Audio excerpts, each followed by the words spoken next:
Paradise Lost, Book 9 by John Milton. John Milton 17th century சேர்ந்த ஃபேமஸான English poet and civil servant. இவர் எதுக்கு ரொம்ப ஃபேமஸ் அப்படின்னா Paradise Lost அப்படிங்கிற இந்த எபிக் போயமுக்கு தான் இவர் ரொம்பவே ஃபேமஸ். மில்டனுடைய ரெப்புடேஷனை எலிவேட் பண்ண ஒரு ஒர்க்குன்னு சொன்னால் அவருடைய ஒரு மேக்னம் ஆப்பஸ் ஒர்க். இந்த ஒர்க் வந்து ஃபர்ஸ்ட் டைம் 1667 பப்ளிஷ் ஆச்சு. ஆனால் 1652 வந்து மில்டன் வந்து டோட்டலாக பிளைண்ட் ஆகிட்டார். ஸோ அவர் பிளைண்ட் ஆகி அந்த பிகினிங் பீரியடில் வந்து ஃபிலிப் மீடோஸ், ஜார்ஜ் டால்ஃப் வெக்லின்னு இவருடைய 2 ஃப்ரெண்ட்ஸ் வந்து ஹெல்ப் பண்ணாங்க. அதாவது இவர் வந்து வெர்ஸை டிக்டேட் பண்ண அவங்க எழுதி நிறைய ஒர்க் பப்ளிஷ் பண்ணார். பட் அதுக்கப்புறம் 1657 ஃபுல்லாகவே இவருக்கு யார் ஹெல்ப் பண்ணாங்க அப்படின்னா ஆண்ட்ரூ மார்வல் இன்னொரு ஃபேமஸான ரைட்டர், இவருடைய ஒரு க்ளோஸ் ஃப்ரெண்டும் கூட. ஸோ இவர் டிக்டேட் பண்ண ஆண்ட்ரூ மார்வல் எழுதுவார். ஸோ அப்படி எழுதி பப்ளிஷ் ஆன ஒர்க்கு தான் Paradise Lost. இதில் மொத்தம் இந்த சீரீஸில் வந்து மொத்தம் 10 புக்கோட 1667 ஃபர்ஸ்ட் பப்ளிஷ் ஆகிருக்கு, 10 புக்கோட. ஆனால் ஒரு எப்பிக் அப்படின்னு எடுத்துக்கிட்டோன்னா மொத்தம் அதில் 12 வால்யூம்ஸ் இருக்கணும் அப்படிங்கிறது ஒரு மஸ்ட், அந்த ஓல்ட் ட்ரெடிஷன் அதுதான். ஸோ அதனால் அதுக்கப்புறம் செகண்ட் எடிஷன் 1674 பப்ளிஷ் ஆச்சு. பப்ளிஷ் ஆகும்போது 12 புக்காக பப்ளிஷ் ஆச்சு. 10 புக்காக அவர் எழுதுனதை எப்படி 12 புக்காக கன்வெர்ட் பண்ணார் அப்படின்னா 7th and 10th புக்கை வந்து 2ஆக பிரித்தார். ஸோ அந்த 10 புக்கு வந்து 12 புக்காக 1674 பப்ளிஷ் பண்ணார். அதுக்கு முன்னாடி 10 புக்ஸாக தான் எழுதியிருக்காரு. ஓகேவா? அதுக்கு பிறகு ஒரு எப்பிக் அப்படின்னா இந்த மாதிரி இதெல்லாம் இருக்கணும் அப்படின்னு சொன்ன உடனே தான் ஓகே அப்போ மாற்றிடலாம் அப்படின்னு சொல்லிட்டு மாற்றி இப்போ ஒரு நம்ம இங்கிலீஷில் ஒரு மாஸ்டர் பீஸ் ஒர்க்காக இப்போ வரைக்கும் கன்சிடர் பண்ணப்பட்டுருக்கு இந்த Paradise Lost. ஓகேவா? இது போக மில்டனுடைய சில ஃபேமஸான மற்ற ஒர்க்ஸ் பார்த்தோம் அப்படின்னா லிசிடஸ், இது ஒரு பாஸ்டல் எலிஜி. எட்வர்ட் கிங் அப்படிங்கிறவருடைய ஃப்ரெண்ட் இறந்ததுக்கு மெமரியாக எழுதின ஒரு பாஸ்டல் எலிஜி. தென் Paradise Regained, இதுக்கு ஒரு இதாக வந்த ஒரு கண்டினியூட்டியாக வந்த ஒரு ஒர்க்கு. 4 புக்ஸ் தான். இது வந்து 12 புக்கு இருக்கிற ஒரு எப்பிக். அது எப்பிக் இல்லை, 4 புக்காக தான் எழுதியிருப்பார். தென் நிறைய சானட்ஸ் எஸ்ஸஸ் எழுதியிருக்காரு. ஒரு ஃபேமஸான சானட் பார்த்தோம் அப்படின்னா ஆன் ஹிஸ் பிளைண்ட்னஸ், இது ரொம்ப இவருடைய ஃபேமஸான சானட். பிளைண்ட் ஆன பிறகு எழுதின ஒரு சானட். ஓகேவா? ஸோ இப்போ Paradise Lost உடைய ஸ்டோரியை பற்றி பார்த்தோம் அப்படின்னா இந்த 9th புக் மட்டும் இல்லை, ஹோல் அதில் அவர் சொல்லியிருக்கிற விஷயங்கள் என்ன அப்படின்னா எப்படி சேட்டன் காடை எடுத்து ரெபல் பண்ணால், எதுக்காக ரெபல் பண்ணால், தென் அங்கேருந்து எப்படி எக்ஸ்பெல் பண்ணி விட்டாங்க, திரும்ப இங்கே வந்து ஈவை டெம்ப் பண்ணி ஒரு ஸ்னேக்கா மாதிரி ஈவை டெம்ப் பண்ணி அந்த ஃபார்பிட் பண்ண அந்த ட்ரீ ஆஃப் நாலேஜ்லேருந்து ஃப்ரூட்டை எப்படி சாப்பிட வச்சான், சாப்பிட்ட பிறகு என்ன ஆச்சு அப்படிங்கிற விஷயங்களை தான் Paradise Lost சொல்லியிருக்காரு. இப்போ நம்ம கொடுத்துருக்க 9th புக்கில் வந்து கிளியராக அங்கேருந்து சேட்டன் இப்போ பூமிக்கு வந்தாச்சு, பூமியில் டிஸ்கைஸ் ஆகி இருக்கான். சர்பண்ட்டோடைய உருவத்துக்குள்ளே பூந்து எப்படி ஈவை டெம்ப் பண்ணுறான் அப்படிங்கிற விஷயங்களையும், டெம்ப் பண்ண பிறகு அந்த பழத்தை சாப்பிட்ட பிறகு ஆடமுக்கும் இவருக்கு என்ன ஆகுது அப்படிங்கிற விஷயங்களை தான் இந்த 9th புக்கில் சொல்லியிருப்பாங்க. ஓகேவா? ஸோ இதோடைய கோரை அவர் எடுத்துக்கிட்டது என்னென்னா ஒரு பிப்ளிக்கல் ஸ்டோரி. பைபிளில் புக் ஆஃப் தி ஜெனிசிஸில் சொல்லப்பட்ட ஃபால் ஆஃப் மேனை தான் ஒரு கோரா வச்சு மில்டன் இந்த 12 புக்ஸையும் எழுதியிருக்காரு. ஸோ இப்போ நம்ம இதில் பார்க்க போகிறது எப்படி சேட்டன் அந்த ஈவை சாப்பிட வச்சான், தென் அதுக்கு பிறகு என்ன ஆகுது அப்படிங்கிறது தான் இந்த இதில் நம்ம பார்க்க போகிறோம். இந்த ஒர்க்கை மில்டன் எழுதும்போது ஆல்ரெடி இங்கிலாண்டில் நிறைய ப்ராப்ளம்ஸ் நடந்துட்டு இருந்துச்சு. சோஷியலாகவே நிறைய அங்கே ப்ராப்ளம்ஸ், சிவில் வார், தென் கிங் சார்ல்ஸ் தி எக்ஸிக்யூஷன், ரெஸ்ட்ரேஷன், நிறைய ப்ராப்ளம் அங்கே ஆல்ரெடி போயிட்டு இருந்துச்சு. ஸோ அதனால் இவர் அதை எழுதுறதுக்கு ரீசன் அப்படின்னா காடுக்கு நம்ம ஒபீடியண்ட்டாக இருக்கணும், காட்ஸோட ரூல்ஸை ஃபாலோ பண்ணணும் அப்படின்னு சொல்லிட்டு காடுடைய பெயரை வச்சு அந்த சொசைட்டியை ரிஃபார்ம் பண்ணணும் அப்படிங்கிறது மட்டும்தான் மில்டனுடைய எண்ணமாக இருந்துச்சு. ஸோ அதனால தான் எதனால நம்ம மனித குலத்துக்கு பிரச்சனை வந்துச்சுங்கிறத தெரிஞ்சுக்கோங்க, பாவம் எப்பேற்பட்டது அப்படிங்கிறத தெரிஞ்சுக்கோங்க அப்படின்னு சொல்லி இந்த ஒர்க்கு மூலமாக மக்களுக்கு புரிய வச்சார் ஜான் மில்டன். ஓகேவா? இப்போ இந்த Paradise Lost புக் 9 சம்மரியை நம்ம பார்க்க போகிறோம். இப்போது இந்த புக் 9 ஆரம்பிக்கும் போது இந்த ஆடம் அண்ட் ஈவை வந்து காட்லாம் படைச்சு அந்த கார்டன் ஆஃப் ஈடனில் விட்டுட்டு நம்ம ரஃபேல் வந்திருக்காரு. ரஃபேல் வந்து காடுக்கு கீழே இருக்கக்கூடிய ஆர்ச் ஏஞ்சல்ஸில் ஒருத்தர், அதிதூதர் அப்படின்னு சொல்லி சொல்லுவாங்க. அதில் ஒரு 7 அதிதூதர்கள்கிட்ட உண்டு. அதில் ஒருத்தர் தான் ரஃபேல் வந்து இப்போ காட் படைச்சிட்டாரு. அவங்க இப்போ கார்டன் ஆஃப் ஈடன் இருக்காங்க. கார்டன் ஆஃப் ஈடன் அப்படிங்கிறது ஹோல் வேர்ல்டு தான் கார்டன் ஆஃப் ஈடன் அப்படின்னு சொல்லி சொல்கிறாங்க. இப்போ ஆடமும் ஈவும் அங்கே இருக்காங்க, 2 பேரும் இருக்காங்க. இப்போ ரஃபேல் வந்து வார்ன் பண்ணிட்டு போகிறார். என்ன சொல்லி வார்ன் பண்ணார் அப்படின்னா, நாங்கள் அங்கேருந்து சேட்டனை எக்ஸ்பெல் பண்ணிட்டோம். ஸோ மேபி அவன் இங்கே வந்து உங்களை டெம்ப் பண்ண ட்ரை பண்ணலாம், பட் நாங்கள் சுற்றி பாதுகாப்புக்கு இருக்கோம். டெம்ப் பண்ண ட்ரை பண்ணால் டெம்ப்ட் ஆகிடாதீங்க. அது மட்டும் இல்லாமல் அங்கே ஒரு ஃபார்பிடன் ட்ரீ இருக்கும், அந்த ட்ரீயில் உள்ள ஃப்ரூட்டை நீங்கள் சாப்பிடக்கூடாது அப்படின்னு சொல்லியிருப்பார். சொல்லிட்டு ரஃபேல் இங்கேருந்து போகிறாரு. இப்போ இவர் இங்கேருந்து போகிறதோட, இங்கே பூமியிலேருந்து ஹெவனுக்கு போகிறதோட இந்த Paradise Lost புக் 9 ஆரம்பிக்குது. ஓகேவா? மில்டன் எப்படி சொல்லி ஆரம்பிக்கிறாருன்னா, அதாவது ஒரு இன்னெவிட்டபிள் ட்ராஜடியை நம்ம இப்போ பார்க்க போகிறோம். அதாவது இவ்வளோ நேரம் பார்த்த புக்கில் வந்து கடவுள் வந்து ஆடம் அண்ட் ஈவை படைச்சார், அந்த மாதிரி ஒரு ஃப்ரெண்ட்லி டிஸ்கஷன்ஸை பார்த்தோம். காட்லி பீயிங்ஸ்க்கும் இந்த ஹியூமனுக்குள்ள ஃப்ரெண்ட்லி டிஸ்கஷன்ஸ்லாம் பார்த்துட்டு இருந்தோம். ஆனால் இனிமேல் அதை நம்ம பார்க்க முடியாது, ஒரு தவிர்க்க முடியாத ஒரு ட்ராஜடியை நான் சொல்ல வேண்டிய ஒரு கட்டாயத்தில் இருக்கேன் அப்படின்னு சொல்லி மில்டன் எக்ஸ்பிளைன் பண்ணுறாரு. ஆடம் அண்ட் ஈவுடைய ஆக்ட் ஆஃப் டிஸ்ஒபீடியன்ஸ், எப்படி அவங்க கடவுளுக்கு கீழ்ப்படியாமல் இருந்தாங்க, எப்படி பாவம் உள்ளே வந்துச்சு அப்படிங்கிற ஒரு கொடூரமான விஷயத்தை பற்றி நான் இப்போ சொல்ல போகிறேன் அப்படின்னு சொல்லி சொல்கிறார். ஸோ இவனால் ஹாப்பியாக இருந்த அந்த இது வந்து இப்போ ஒரு ட்ராஜிக் நோட்டுக்கு மாறப்போகுது அப்படின்னு சொல்லிட்டு மில்டன் சொல்கிறாரு. சொல்லிட்டு அடுத்து என்ன சொல்கிறார் அப்படின்னா, இவருடைய இந்த பேரடைஸ் நாட்டில் சொல்லப்பட்டிருக்கிற விஷயம், அதாவது இந்த ஃபால் ஆஃப் ஹியூமன் கைண்ட் வந்து ரொம்ப ஹீரோயிக். எதை காட்டிலும் அப்படின்னா விர்ஜிலுடையது, ஹோமருடைய அவங்களுடைய எபிக்ஸ் எல்லாம் காட்டிலும் இந்த பேரடைஸ் லாஸ்ட் வந்து ரொம்பவே ஒரு ஹீரோயிக்கான ஒரு ஒர்க்கு. ஏன் அப்படின்னா இதில் அவர் சொல்லியிருக்கிற விஷயங்கள் வந்து ஒரு மொராலிட்டியை பற்றி பேசியிருக்காரு இல்லையா. பாவம் பண்ணக்கூடாது, பாவம் எதனால் வந்துச்சு, பாவம்னால என்ன விளைவுகள் வரும் அப்படிங்கிற விஷயங்களை பற்றி சொல்லியிருக்காரு. ஸோ அவங்களுடைய அந்த எபிக் டேல்ஸை காட்டிலும் இது ரொம்பவே ஹீரோயிக்கான ஒரு ஒர்க்கு. ஏன் அப்படின்னா நான் பேசுகிற விஷயம் மொராலிட்டி பற்றி. ஆனால் விர்ஜில், ஹோமருடைய அந்த பழைய எபிக்ஸ்லாம் வந்து மோஸ்ட்லி வார்க்கு இம்பார்ட்டன்ஸ் கொடுத்து சொல்லியிருப்பாங்க. ஸோ இந்த இது வந்து அதை விட ரொம்ப ஒரு ஹீரோயிக்கான ஒர்க் அப்படின்னு சொல்லி மெல்டன் சொல்கிறாரு. சொல்லிவிட்டு யுரேனியா அப்படிங்கிற ஒரு க்ரீக் காடஸஸை சொல்கிறாரு. என்னுடைய மியூஸாக நீங்கள் இதுக்கு இருக்கணும் அப்படின்னு சொல்லி அந்த க்ரீக் காடஸை ரெஃபர் பண்ணுறாரு. ஏன் அப்படின்னா இவருக்கு வந்து கண்ணு தெரியல இல்லையா. ஸோ அவர் எதுக்காக அந்த க்ரீக் காடஸை இன்வோக் பண்ணுறாரு அப்படின்னா, நீங்கள் வந்து நான் தூங்கும்போது எனக்காக கொஞ்சம் ஹெல்ப் பண்ணணும், என்னுடைய மைண்டில் இதை நான் அப்படியே நீட்டாக ஒரு ஃப்ளோவில் அழகாக இந்த பேரடைஸ் லாஸ்ட்டை கொண்டு போகிறதுக்கு எனக்கு நீங்கள் ஐடியா கொடுக்கணும், ஹெல்ப் பண்ணணும் அப்படின்னு சொல்லி ஹெல்ப் கேட்குறாரு யுரேனியா கிட்ட. ஓகேவா. ஏன்னா வந்து இவர் என்ன சொல்கிறார் அப்படின்னா, பழைய எபிக்ஸ் மாதிரி ரொம்ப ஒரு லாங்காக முழுக்க நமக்கு மக்களுக்கு வாசிக்கும்போது போர் அடிக்கிற மாதிரி ஒரு இது வந்துடக்கூடாது என்னுடைய எபிக்கில். அது மட்டும் இல்லாமல் இது வந்து ஒரு சாதாரண எபிக் கிடையாது, ஒரு டிவைன் டாஸ்க் இது எனக்கு கொடுக்கப்பட்டிருக்கிறது. அதை நான் ஒரு கரெக்டாக முடிக்கணும் அப்படின்னா எனக்கு துணைக்கு யார் வேணும், ஒரு மியூஸ் வேணும், அது நீங்கள் தான் எனக்கு ஹெல்ப் பண்ணணும்னு சொல்லிட்டு யுரேனியா அப்படிங்கிற மியூஸை ஹெல்ப்புக்கு கூப்பிடுறாரு மெல்டன். ஓகேவா. ஸோ யுரேனியா எனக்கு நீங்கள் ஹெல்ப் பண்ணணும், நான் தூங்கும்போது எனக்கு கொஞ்சம் நாலேஜை என் மண்டையில் ஏற்றுங்க, இதை நான் எப்படி அழகாக கம்ப்ளீட் பண்ணணும், இந்த ஒரு டிவைன் டாஸ்க்கை டிவைனாக நான் முடிக்கணும் அப்படின்னு சொல்லி யுரேனியாட்ட ஹெல்ப் கேட்குற மாதிரியும் சொல்லியிருக்காரு. ஓகேவா. பழைய எபிக்ஸில் இருக்கிற மாதிரி ஒரு டெடியஸ் நரேஷன் என்னோட இதுக்குள்ளே வந்துடக்கூடாது, அவங்கள மாதிரி தேவையில்லாத விஷயங்களெல்லாம் நரேட் பண்ணிடக்கூடாதுன்னா, தேவையில்லாத டிஸ்கிரிப்ஷன்ஸே இருக்கக்கூடாது, பக்காவாக எடுத்த விஷயத்த மக்கள்கிட்ட கரெக்டாக கொண்டு சேர்க்கறதுக்கு யுரேனியா எனக்கு ஹெல்ப் பண்ணணும், தென் ஹோலி ஸ்பிரிட் எனக்கு ஹெல்ப் பண்ணணும் அப்படின்னு சொல்லிட்டு மில்டன் சொல்கிறாரு. சொன்ன பிறகு இப்போ இந்த ஸ்டோரிக்கு வராரு.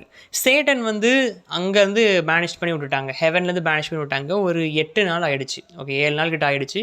காட் இந்த அழகான உலகத்தை படைச்சிட்டாரு. இப்போ சேட்டன் அங்கேருந்து வந்த பிறகு இங்கேருந்து ரஃபேல் போயாச்சு, ஹெவனுக்கு போயாச்சு. போன பிறகு தான் திரும்ப சேட்டன் இங்கே வரான். சுற்றி காட்ஸ்லாம் இருக்காங்க, ஏஞ்சல்ஸ்லாம் இருக்காங்க. அவங்களுக்கெல்லாம் தெரியாமல் அப்படியே எப்படியோ ஸ்னீக் அவுட் பண்ணி அங்கேருந்து உள்ளே வந்துடுறான். வந்த பிறகு மிஸ்ட் மாதிரி தான் இருக்கான், அப்படியே ஒரு பனிமூட்டை மாதிரி தான் சேட்டன் இருக்கு. ஆனால் ரொம்ப நேரம் அப்படியே ஈஸியாக கண்டுபிடிச்சிருவாங்க. ரொம்ப நேரம் பனிமூட்டமாகவே என்ன இங்கே பனிமூட்டம் இருக்குது அப்படின்னு சொல்லி ஈஸியாக சேட்டனை கண்டுபிடிச்சிருவாங்க. அதனால் அங்கே ஒரு ரிவர் இருக்குது, அந்த ரிவர்லேருந்து வெளியே ஒரு ஃபவுண்டைன் அழகாக பெருசாக வருது. ஸோ அது மூலமாக அந்த வால்ஸை தாண்டி எப்படியோ உள்ளே போய் அந்த ஃபவுண்டைன்லேருந்து சேட்டன் வெளியே வந்துடுறான். மிஸ்ட் ரூபத்தில் வெளியே வந்து மிஸ்டாகவே இருந்துகிட்ருக்கான். அப்போ சேட்டனுக்கு என்ன ஐடியா அப்படின்னா, இங்கே இருக்கிற ஏதாவது ஒரு மிருகத்துக்குள்ளே நம்ம பூந்துடணும், பூந்து அந்த மிருகம் மூலமாக ஆடம் அண்ட் ஈவ் யாரையாவது டெம்ப் பண்ணி நம்ம எப்படியாவது இந்த மனுஷங்களை வந்து காடுக்கு ஏதாவது திருப்பி விட்டுறணும், அதாவது காட் கஷ்டப்பட்டு படைச்ச ஒரு விஷயத்தை நம்ம கரெக்ட் பண்ணி விட்டுறணும் அப்படிங்கிறதான் சேட்டனுடைய எண்ணம். ஓகேவா. ஸோ ரிவெஞ்ச், என்ன பேனிஷ் பண்ணலை, ஸோ நான் அவனுக்கு ரிவெஞ்ச் எடுக்கிறேன் அப்படின்னு சொல்லிட்டு சேட்டன் அந்த ஐடியாவோட இப்போ இந்த கார்டன் ஆஃப் ஈடனுக்குள்ளே வந்தாச்சு. ஓகேவா. யாரால் சேட்டன் பேனிஷ் பண்ணப்பட்டான் அப்படின்னா கேப்ரியலுமே ஒரு ஆர்ச் ஏஞ்சலில் ஒருத்தர் தான். ஓகேவா. ஸோ இப்போ திரும்ப ஒவ்வொரு அனிமலையாக சேட்டன் நோட்டீஸ் பண்ணுறான், எந்த அனிமல் தனக்கு சூட்டாக இருக்கும் அப்படின்னு சொல்லி பார்த்துட்ருக்கான். அப்போ சேட்டன் வந்து ஸ்னேக்கை சூஸ் பண்ணுறான். ஓகே, ஸ்னேக் நமக்கு கரெக்டாக இருக்கும் அப்படின்னு சொல்லி அவன் மைண்டில் ஒரு யோசிச்சுட்டு இருக்கும்போதே ஒரு சின்ன ஹெசிடேஷன். என்ன அப்படின்னா, சுற்றி அந்த உலகத்தை பார்க்கும்போது அது வந்து ரொம்ப அழகாக இருக்குது. சேட்டன் என்ன சொல்கிறான் அப்படின்னா, அப்படியே ஹெவனுக்கு ஈக்குவலாக அந்த வேர்ல்டு இருக்குது. ஏன் அப்படின்னா ஹெவனை படைச்ச அந்த காடு தானே இதையும் படைச்சாரு. அப்போ எப்படி அதில் ஒரு சின்ன துளி கூட எல்லாம் போகும், அப்படியே ஹெவன் அளவு பியூட்டிஃபுல்லாக இருக்குது. இல்லாமல் இப்பேற்பட்ட ஒரு அழகான உலகத்தில் தான் சந்தோஷமாக இருந்து நான் அனுபவிக்க வேண்டிய அந்த இதெல்லாம் இல்லாமல் போச்சே, கிடைக்காம போயிடுச்சு. இங்கே அப்படியே ஜாலியாக சந்தோஷமாக ஆள அந்த பூமியில் அந்த ஒரு புண்ணியம் எனக்கு கிடைக்கல அப்படின்னு சொல்லி சேட்டனுக்கு ஒரே வருத்தம். அந்த அந்த அந்த அழகான உலகத்தையே நம்ம இப்படி கரெக்ட் பண்ண வந்திருக்கோம், அங்கே அவர் படைச்ச கிரியேச்சர்ஸே நம்ம இது பண்ண வந்திருக்கோம்னு சொல்லிட்டு ஒரு சின்ன ஹெசிடேஷன் சேட்டனுக்கு வருது. ஏன்னா அப்போ யோசிச்சு பாருங்க, அவ்வளோ அழகாக அந்த உலகம் இருக்குது, காட் அவ்வளோ அழகாக படைச்சிருக்காரு. அதை பார்த்தோடனே சேட்டனுக்கு அப்படியே ஒரு வியப்பு, இந்த ஒரு இதையே நம்ம கெடுக்க வந்திருக்கோம் அப்படின்னு சொல்லி சேட்டனுக்கு ஒரு ஹெசிடேஷன் இருக்குது. அப்படியே அதை பற்றியே அற்புதமாக க்ளோரிஃபை பண்ணிக்கிட்டே இருக்கான் அந்த உலகத்தை. தென் ஆடம் அண்ட் ஈவ் மேலே சேட்டனுக்கு ஒரு ஜெலஸ் இருக்குது. என்ன அப்படின்னா, இவ்வளோ அழகான இந்த ஒரு சொர்க்கமாக இருக்கக்கூடிய இந்த இடத்துல வந்து அவங்க எல்லாருக்கும் இடம் கிடச்சிட்டு அப்படின்னு சொல்லி இதெல்லாம் அப்படியே நினச்சி புலம்பிட்டு இருக்கான். சரி, அப்படியே லேமன் பண்ணுறான், இதெல்லாம் நம்ம கிடைக்கல. மட்டும் இல்லாமல் நான் ஒரு ஆர்ச் ஏஞ்சலாக இருந்தேன், அங்கேருந்து எவ்வளோ தூரம் கீழே விழுந்து ஒரு பாம்பை சூஸ் பண்ணுற நிலைமைக்கு வந்துட்டேன், காட் கிரியேட் பண்ண இந்த ஒரு சின்ன ஒரு கிரியேச்சருக்குள்ளே போகிற நிலைமைக்கு வந்துட்டேன், எப்படி ஒரு இதான ஒரு நிலைமை எனக்கு அப்படின்னு சொல்லி யோசிச்சுட்டு அப்புறம் என்ன யோசிக்கிறேன் அப்படின்னா, பரவாயில்ல இந்த மாதிரி சின்ன சின்ன சிலி திங்ஸ் எல்லாம் செஞ்சால் தான் நம்மளுடைய பெரிய ஆம்பிஷனை நம்ம அடைய முடியும். அவனுடைய பெரிய ஆம்பிஷன் என்ன, காடுக்கு ஏற்று ஒரு ரிவெஞ்ச் எடுக்கணும் இல்லையா, அதான் அவனுடைய ஆம்பிஷன். இந்த இடத்த கரெக்ட் ஆகணும் அப்படிங்கிறது தான் சேட்டனுடைய எண்ணம். ஸோ இங்கே எல்லாமே பார்க்க அவ்வளோ அழகாக சந்தோஷமாக இருக்கிற அந்த இடமே சூப்பராக இருக்குது. அப்போது எல்லாமே நல்லா இருந்தால் சேட்டனை பொறுத்த வரைக்கும் அது எப்படி தோணும், நல்லா இருக்கிற இடத்த நல்லா இல்லாமல் ஆக்கணும் அப்படிங்கிறது தான் சேட்டனுடைய மைண்ட் இல்லையா. ஸோ அந்த கோவத்தெல்லாம் வச்சுக்கிட்டு அப்படியே அந்த இப்போ ஒரு மென்டல் பெயின் சேட்டனுக்குள்ளே, இவ்வளோ அழகாக இருக்கிறத எப்படி நம்ம கெடுக்க முடியும், எப்படி நம்ம இது பண்ண முடியும், இவ்வளோ அழகாக இருக்குது அப்படி இப்படின்னு சொல்லி அதே சேட்டன் மைண்டுக்குள்ளே ரொம்ப இதாகிட்டுருக்கு. அப்போ அதெல்லாம் ஒரு ஓரங்கட்டி வச்சுட்டு சரி ஒரு சர்பண்ட்டை பார்ப்போம், ஏன்னா சர்பண்ட்டை சூஸ் பண்ண சர்பண்ட்டை பார்த்துனா சூஸ் பண்ணிட்டான். ஸோ ஓகே சர்பண்ட்டுக்குள்ளே பூந்துடலாம் அப்படின்னு சொல்லி முடிவெடுக்கிறான் Satan. Then next day morning, இது வந்து நைட்டில் நடந்தது. சேட்டன் அந்த புலம்புறது தென் அந்த பாம்புக்குள்ளே போடுறது எல்லாமே வந்து நைட் டைம் நடந்துச்சு. சேட்டன் அந்த சேப்பனுக்குள்ளே பூந்துட்டான், கொஞ்சம் யோசிச்சு லேமன் பண்ணால் தென் அதை பாம்பை சூஸ் பண்ணால் அதுக்குள்ளே பூந்துட்டான். இப்போ அடுத்த நாள் மார்னிங்கில் ஆடமும் ஈவும் தூங்கி முழிக்கிறாங்க. முழிச்ச பிறகு கடவுளை வர்ஷிப் பண்ணுறாங்க. பண்ண பிறகு சரி நம்ம அன்றாட வேலைகளை பார்ப்போம்னு சொல்லி வேலை பார்க்க போகிறாங்க. அப்படி இருக்கும்போது ஈவ் என்ன சொல்கிறா அப்படின்னா, இன்றைக்கி வந்து நமக்கு நிறைய ஒர்க் இருக்குது, ஸோ நம்ம என்ன பண்ணலாம், பிரிஞ்சு போய் தனித்தனியாக வேலை பார்க்கலாம் அப்படின்னு சொல்லி ஒரு ஐடியாவை சஜஸ்ட் பண்ணுறேன். பட் ஆடம் என்ன சொல்கிறேன் அப்படின்னா, இல்லை வேண்டாம் நம்ம தனியாக போனோம் அப்படின்னா சேட்டனை பற்றி சொல்லிட்டு போயிருக்கார் ரஃபேல் அப்படின்னு சொன்னோடனே அவன் என்ன சொல்கிறான்னா, எனக்கும் நல்லாவே தெரியும் ரஃபேல் உன்கிட்ட இந்த வார்னிங் கொடுத்துட்டு போகும்போது நான் என்ன பண்ணேன், ஒட்டு கேட்டேன் அப்படின்னு சொல்லி ஈவ் சொல்கிறா. ஸோ நீ அப்போ தான் கேட்டிருக்கல, அப்போ உனக்கே தெரியும் எவ்வளோ பெரிய ஆபத்து இருக்குன்னு. நீ வந்து நம்ம 2 பேரும் பிரிஞ்சு போனோம் அப்படின்னா ஈஸியாக சேட்டன் வந்து என்ன பண்ணிடுவான், அவனை டெம்ப் பண்ணிடுவான். டெம்ப் பண்ணால் நம்ம காடுக்கு எடுத்து பாவம் பண்ண நிலைமைக்கு வந்துடுவோம். அதை நம்ம பண்ணவே கூடாது, காடை எடுத்து நம்ம எதுவுமே பண்ணிடக்கூடாது, காடுக்கு ஒபீடியண்ட்டாக தான் இருக்கணும்னு சொல்லிட்டு அவன் சொல்கிறான்.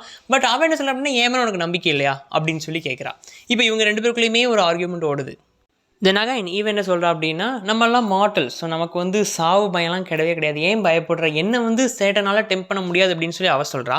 பட் அவன் என்ன சொல்கிறான் அப்படின்னா, நீ வந்து சேட்டனை அண்டர் எஸ்டிமேட் பண்ணுற, நம்ம வந்து அவனை ஒரு ஆர்ச்சேஞ்சலாக இருந்திருக்கான், இருந்து காடுக்கு எடுத்து ரெபல் பண்ணி இப்போ அவன் நம்மளை பழிவாங்க வரான். ஸோ அவன் சாதாரணமான ஆளாக இருக்க மாட்டான், அவனுக்கு நிறைய பவர்ஸ்லாம் உண்டு, ஏதாவது பண்ணி ஏதாவது பேசி ஒன்று டெம்ப் பண்ணிடுவான் ஈஸியாக. ஸோ நீ தனியாக போகாது அப்படின்னு சொல்லி திரும்ப இவன் என்ன பண்ணுறான்னு, நீ போகக்கூடாது அப்படிங்கிறதுலேயே ஸ்ட்ராங்காக இருக்கான் ஆடம். பட் ஈவோடைய மைண்ட் என்ன இருக்குது அப்படின்னா, ஏன் இவன் நம்மளை நம்ப மாட்டேங்கிறான் அப்படின்னு சொல்லிட்டு இல்லை காட் வந்து இப்போது நான் தனியாக போய் அங்கே போய் நான் சேட்டனை டெம்ப் பண்ண வந்தாலும் நான் டெம்ப்ட் ஆகலை அப்படின்னா காட் வந்து நினைப்பார், பரவாயில்லையே யுனைட்டடாக இருந்தும் இவங்களை டெம்ப் பண்ண முடியாது, பிரிஞ்சு போயுமே இவங்களை டெம்ப் பண்ண முடியாது அப்படின்னு சொல்லி நினச்சிருவார். காட் என்னை பற்றி பெருமையாக நினைப்பார்.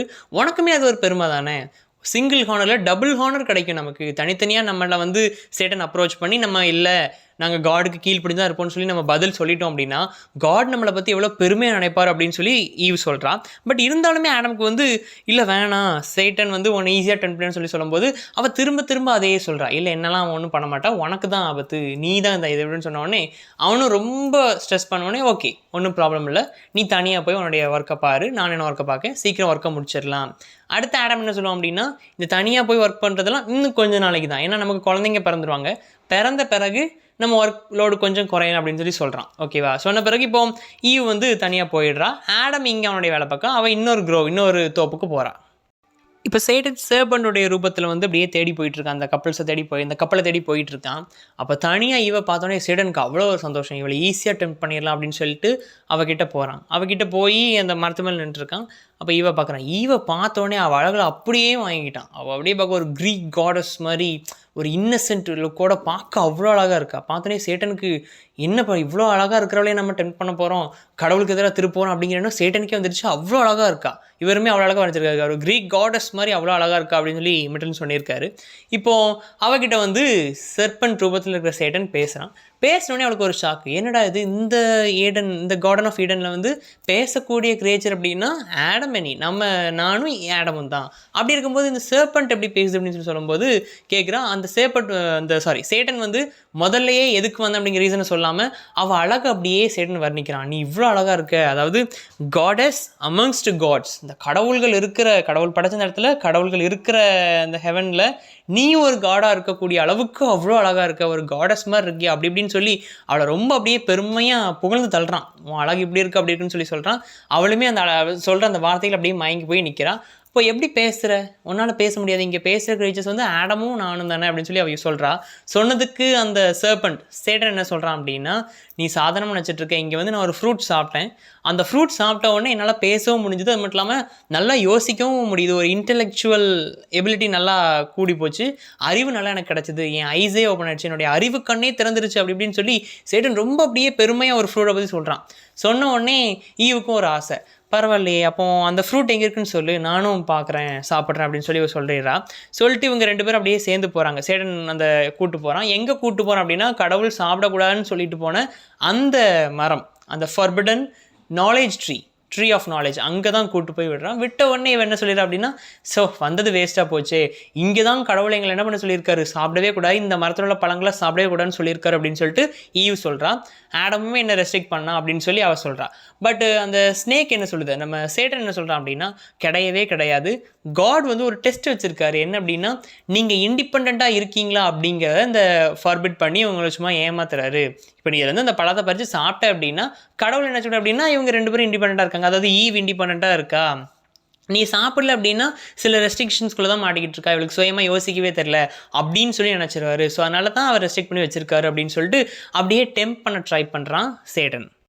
தென் ஈவ் என்ன சொல்கிறா அப்படின்னா, இப்போ காட் என்கிட்ட என்ன சொன்னார் அப்படின்னா, அதாவது ரஃபேல் வார்னிங் கொடுத்துட்டு போனார் இல்லையா, அதை வச்சு சொல்கிறா, அதை நாங்கள் சாப்பிட்டா நாங்கள் செத்துருவோம் அப்படின்னு சொல்லி சொன்னாங்களே அப்படின்னு சொல்லி கேட்குறா. அதுக்கு அந்த சர்பண்ட் இந்த சேட்டன் என்ன சொல்கிறான் அப்படின்னா, செத்துருவோமா, அப்போ நான் சாப்பிட்டேன், நான் உயிரோட தான் இருக்கேன், என்னால் பேச முடியுது, ஒரு நார்மல் பேச முடியாத இந்த கிரியேச்சர் என்னால் பேச முடியுது, திங்க் பண்ண முடியுது, அப்படி இருக்கும்போது நீ காடஸ் மாதிரி இருக்க, நீ சாப்பிட்டா நீ அந்த காட்ஸுக்கு ஈக்குவலாக மாறிடுவ, காட்ஸுக்கு ஈக்குவலாக நீ போயிடுவ, அதனால தான் அவங்க ஃபர்பிட் பண்ணுறாங்க. அது மட்டும் இல்லாமல் நீ ஒரு சின்ன அவர் படைச்ச இடத்துல ஒரு சின்ன ஃப்ரூட் சாப்பிட்டா ஒன்றும் சொல்லிட மாட்டார் அப்படி இப்படின்னு சொல்லிட்டு நிறைய விதத்தில் அவளை அப்படியே டெம்ப் பண்ண ட்ரை பண்ணுறான்.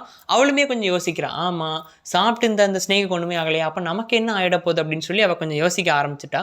மட்டும் இல்லாமல் இவன் ரொம்ப காடஸ் அப்படி இப்படின்னு போகலாம் இல்லையா, ஸோ அவளுடைய மைண்டுமே கொஞ்சம் கொஞ்சம் சேஞ்ச் ஆக ஆரம்பிச்சிருச்சு.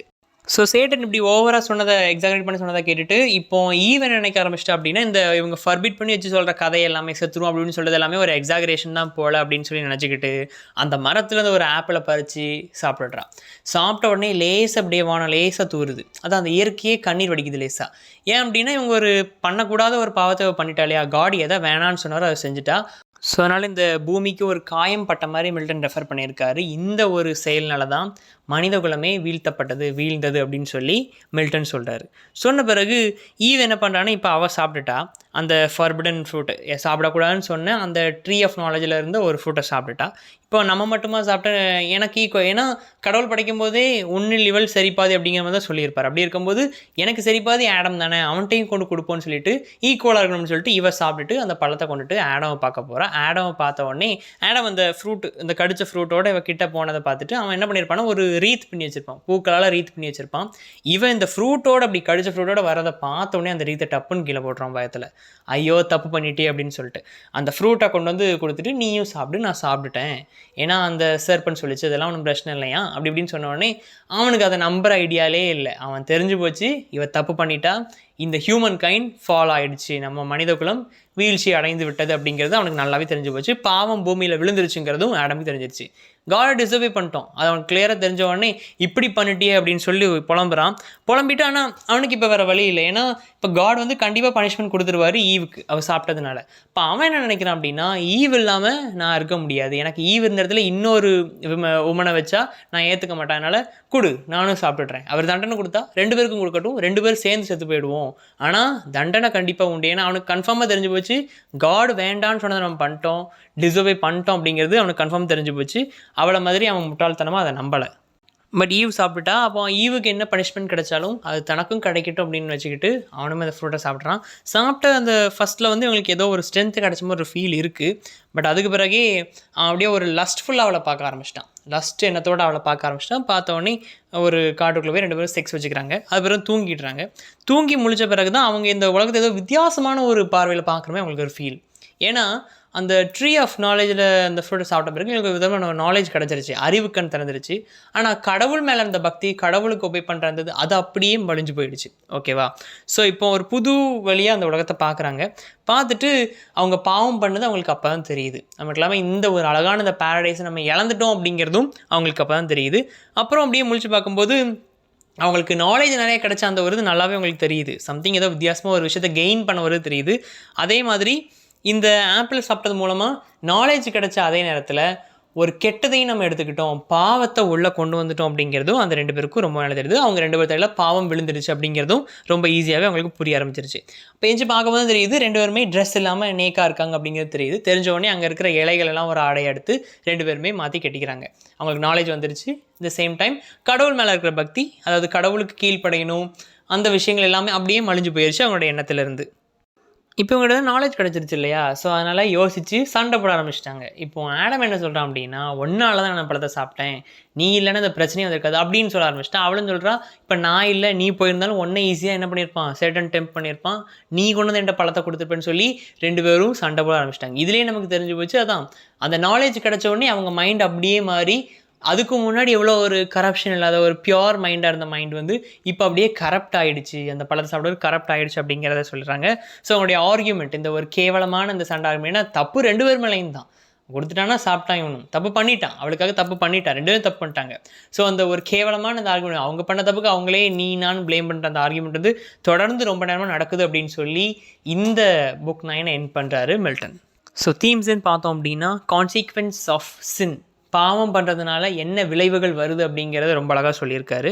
தென் டிஸ்ஒபீடியன்ஸ், ரிவெஞ்ச் ஒரு தீமாக சொல்லலாம், சேட்டனுடைய ரிவெஞ்ச், அதில் இந்த புக்கில் வந்து அது அக்கம்ப்ளிஷ் ஆகிடுச்சு.